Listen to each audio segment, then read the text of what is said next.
Pwede kang mag-apply or mag-register para sa Philippine National ID, PhilSys ID sa iba't ibang lugar sa Pilipinas. Ito ay libre at hindi mo kailangan magbayad para makakuha ng National ID o para magrehistro. Saan pwede mag-apply ng PhilSys ID? AINS, PhilSys Registration Centers. Pumunta ka sa pinakamalapit na PhilSys Registration Center para magrehistro at magpa-biometric. Capture, fingerprint iris scan, picture. Mga halimbawa ng registration center locations. PSA Regional o Provincial Offices, official na PhilSys registration site. Mall-based centers. Madalas may mga booth sa mga malalaking malls. HAL, SM, Ayala, Robinsons, na nagpo-register ng National ID. LGU-based centers. Sa city o municipal halls ng iba't ibang lugar. Mobile registration units, PhilSys on Wheels o iba pang outreach programs. Para sa mga nasa malalayong lugar. 2. Walk-in registration. Maaari kang walk-in sa mga registration booths sa opisina ng PSA o sa mga mall, hindi na kailangan ng online appointment. 3. Online pre-registration, optional. Pwede kang mag-pre-register online sa register.philsys.gov.ph at mag-book ng slot para sa personal registration kung bukas pa ang portal. Pero kahit hindi ka nakabook, walk-in ka pa rin pwedeng mag-apply. Ano ang gagawin sa registration center? 1. Dalhin ang iyong mga required na dokumento, HAL, birth certificate at valid ID or ibang supporting documents. 2. I-validate ang impormasyon ng staff. 3. I-capture ang iyong biometric data, fingerprints, iris scan at picture. 4. Bibigyan ka ng transaction slip, charger TRN, transaction reference number. Para subaybayan ang iyong ID at sa pagkakaroon ng digital or physical ID.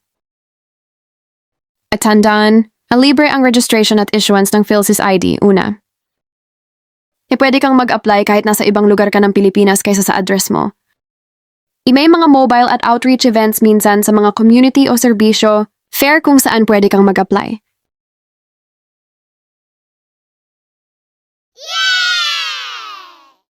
Hello mga ka-FM TV, ayan, kaya paalala lang po sa mga gusto mag-apply ng National ID.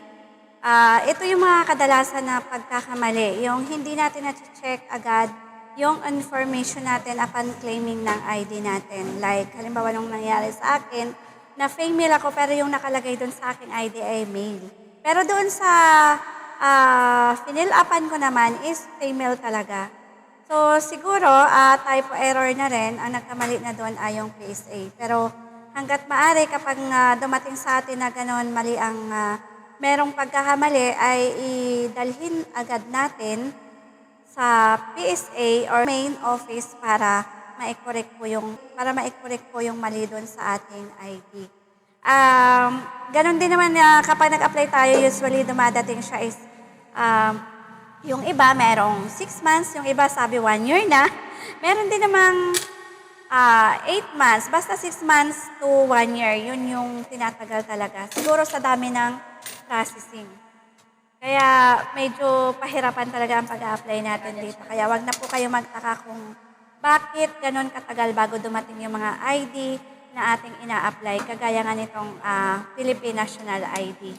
So, yun guys, hopefully na makatulong sa inyo ang ating short video na to na ginawa natin para kahit papano ay makalesen po ng struggles or ng alalahanin natin.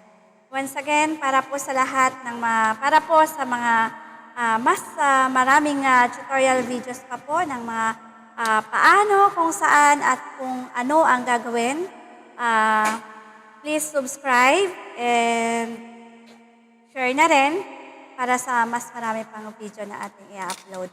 Thank you so much mga ka-FM TV.